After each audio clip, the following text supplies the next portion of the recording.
Let's learn all of AP Physics 1 in 14 minutes. Let's start with scalars and vectors. A scalar is a physical quantity with just a magnitude, where a vector is a physical quantity that has a magnitude and a direction. Some examples of scalars are mass, time, temperature, and distance, and some examples of vectors are velocity, acceleration, displacement, and force. Vectors are notated with an arrow above the variable, and can also be drawn as an arrow with an angle coming off the horizontal to show direction. We can break a vector up into its horizontal and vertical components using an angle from the horizontal. The x component is the vector times cosine theta, and the y component is the vector times sine of theta. Vectors can be added and subtracted graphically by drawing them tip to tail with relative magnitudes and direction. This will work for 1 or 2 dimensions. An object's position or displacement can be described by the final position minus the initial position. The velocity average equals the change in that position over time, and the acceleration average equals the change of velocity over time.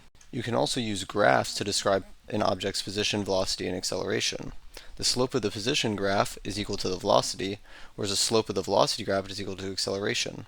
The area of the acceleration graph is equal to the velocity, and the area of the velocity graph is equal to position. Finally, you can use motion maps where the relative size of the vectors show if the object has acceleration or not. Kinematic equations can be used to solve problems where the object's acceleration is constant, and is most commonly seen in problems with projectile motion or free fall where there's no air resistance. When you're solving a problem in 2 dimensions, you have to break up your components to its x and y directions and solve the equation simultaneously. Since the time is the same in the x and y direction, you can use it as a way to relate the 2 equations to each other. Now let's move into forces. Any object on Earth will always have a force due to gravity pointing straight downwards. This force due to gravity equals the mass times the gravitational constant g.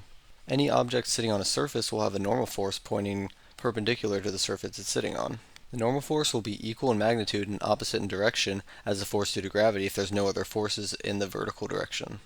This is because all of the gravitational force that the block applies to the surface has an equal and opposite reaction of the surface applying it to the block. This is a direct result of Newton's third law, saying every force will have an equal and opposite reaction. We can say an object has a force applied to it by an external force denoted as Fa. If the object is on a rough surface, there will be a force friction that's pointing in the opposite direction of motion. The force due to friction equals the coefficient of friction times the normal force. There's 2 different types of frictional force. First, we'll talk about kinetic friction. Kinetic friction happens when the block is in motion and there is some velocity. The kinetic friction is equal to the coefficient of kinetic friction times the normal force. Static friction happens when the block is not in motion. This means that there will be no acceleration of the system, so the force applied will equal this frictional force. The maximum force that the friction can hold before the block starts moving is equal to the coefficient of static friction times the normal force. We can describe the gravitational force that planets feel as F big G. This is equal to the gravitational constant g times the mass of the first object times the mass of the second object over the radius between the 2 objects' center of mass squared. If we set F little g and F big G equal to each other, we can solve for the gravitational field g, which equals the gravitational constant times the mass of the planet over the radius of the planet squared. This is equal to 9.81 meters per second squared on Earth. The spring force is the force that's applied by a spring to an object that's not at its equilibrium point.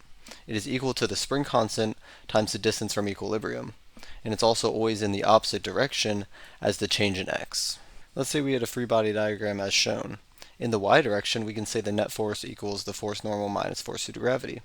Since there's no acceleration in the y direction, we say this net force is equal to 0. This is a result of Newton's first law, saying that any object in motion will stay in motion, and any object at rest will stay at rest, unless a net force is applied. On the other hand, in the x direction, we say the net force equals the force applied minus the force due to friction. And since this force applied is greater than the force due to friction, there will be acceleration of the system, so we can say the net force equals the mass times the acceleration of the system. This is a result of Newton's second law, saying force equals mass times acceleration. Now let's talk about circular motion. The period is the time that it takes the object to make 1 revolution, and also equals 1 over the frequency. The frequency is how many revolutions it makes per time. When the object is moving in a circular motion, it'll have some velocity tangential to the circle. And this is equal to distance over time, which in a circular motion is the circumference over the period. So this ends up equaling 2 pi r over the period. Now, since the direction of this velocity is changing, there must be some acceleration. We call this acceleration the centripetal acceleration, which equals the velocity squared over the radius. We can substitute our equation for the tangential velocity to get that the centripetal acceleration equals 4 pi squared r over period squared. Now since this system has acceleration, the net force is going to equal the centripetal force, which equals mass times the acceleration centripetal. And if we plug in our equation for centripetal acceleration, we get that the centripetal force equals the mass times velocity squared over r. We can use the centripetal force just like the net force and have it equal the sum of the forces in the system. Satellite motion is a common application for centripetal force. We see that the only force applied in this scenario is the Fg on the satellite. So we can say the Fg equals the centripetal force. By substituting our equations for Fg and Fc, we can derive equations like the speed of the satellite and Kepler's third law. Now let's move into energy. The kinetic energy that an object has is equal to 1/2 its mass times the velocity squared. The work applied to an object is the force times the distance, where the force is the component parallel to the distance. And this work equals the change in kinetic energy. An object can also have potential energy. The potential energy due to gravity is equal to the mass times the gravitational constant times height, and we can set our reference point to the ground and have h be the distance from the ground. There's also universal gravitational potential energy and spring potential energy, which we'll talk about in more detail later. Conservative forces are forces where work done only depends on the initial and final position. Some examples of conservative forces are force due to gravity when we have our system as the Earth and the object. A non-conservative force is a force where the work depends on the path traveled. An example of this would be the force due to friction. The work due to non-conservative forces equals the change in kinetic plus the change in potential energy. If there's no non-conservative forces, then that work goes to zero, and we have conservation of energy where the initial total energy equals the final total energy. This can be really useful when we're solving questions only dealing with initial and final positions. Finally, power is the change in energy over time, or work over time. Since work equals force times distance cosine of theta, it can also be expressed as force times velocity cosine of theta. Linear momentum is an object's mass times velocity. The net force equals the change in momentum over time. We can also express the force times the change of t as the impulse j, which also equals the change in momentum. An object's center of mass equals the mass times its position over the total mass. Similarly, the object's center of mass velocity equals the mass times the velocity of each component over the total mass. This also equals the sum of each object's momentum over the total mass. If there is no external forces on a system, the change in the object's center of mass velocity is equal to zero. In this case, momentum is conserved, and the initial momentum equals the final momentum. Momentum and energy are really important in scenarios with collisions. There's two different types of scenarios: an elastic collision, where two objects move at some velocity, collide, and then leave with some velocity. In this scenario, kinetic energy and the momentum is conserved. In an inelastic collision, two objects collide with some velocity and leave with less velocity, so the kinetic energy is not conserved, but in this case the momentum will still be conserved. So momentum is conserved in all collision scenarios. Now let's talk about rotational motion. This is when an object is spinning on its own axis, which is different from rotational motion around some point. We can define similar variables to linear motion, with the angle being like the distance, the angular velocity being like the velocity, and the angular acceleration being like acceleration. When we have constant angular acceleration, we can use the kinematic equations in their angular form. We can also use the radius to relate the linear motion to its angular motion, where the arc length s equals the r times theta, the tangential velocity equals r times the angular velocity, and the tangential acceleration equals the r times angular acceleration. This is different from the centripetal acceleration, which equals r times the angular velocity squared. If you apply a force a distance r from a pivot, you get a torque, which equals the r times force times sine of theta, where theta is the angle between the radius and the force. An object that's rotating can have a rotational inertia, which equals the mass times its radius squared.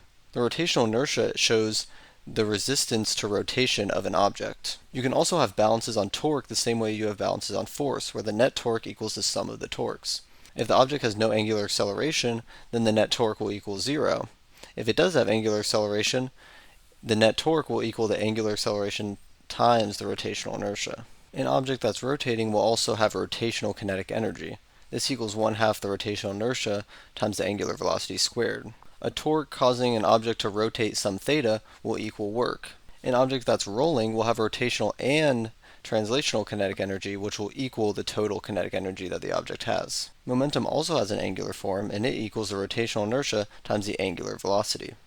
We can also have angular impulse, which equals the torque times change of time, which equals the change in angular momentum. If there are no external torques, then the angular momentum is conserved, and the initial angular momentum equals the final angular momentum. Simple harmonic motion is a special case of motion where the restoring force is proportional to the change in distance from equilibrium. Springs are a common type of simple harmonic motion. When the spring is at amplitude, when it's scrunched, the force of the spring will be pointing towards equilibrium. At this point, the velocity is equal to 0, the acceleration and the force is at a max. When the object is at equilibrium, the force and acceleration are 0, but the velocity is at a max. And when the spring is fully stretched out, again the velocity is at 0 and the force and acceleration are at a max. If we were to start a timer when the object is at the amplitude, the position would equal the amplitude times cosine of 2 pi frequency times time. If we started the time when the object is at equilibrium, we would instead have sine instead of cosine since we're shifting where our sine function is. Finally, pendulums can also be in simpler harmonic motion, but it's only valid when the angle is very small, around less than 15 degrees. The period of a spring in simpler harmonic motion is equal to 2 pi times the square root of mass over the spring constant. The period of a pendulum in simple harmonic motion is equal to 2 pi square root of the length of the pendulum over gravity. The total energy of a spring will equal its kinetic energy plus its potential energy of the spring. This equals the 1/2 mass velocity squared plus the 1/2 spring constant change in x squared. When the spring is at the amplitude, the total energy just equals the potential energy of the spring since the velocity equals 0. This means that the energy total equals the 1/2 k amplitude squared for any spring in simple harmonic motion. We can use this to derive equations for the max speed or the speed at some position. A solid is an object with a definite shape and definite volume. A liquid is an object with a definite volume, but does not have a definite shape. This means that it'll take the shape of its container. We can say a fluid is incompressible if the volume doesn't change when a force is applied. If the fluid also has no viscosity, then we call this an ideal fluid. Finally, a gas has no definite shape or definite volume. This means that a force can be applied and decrease the volume, which increases the pressure of the gas.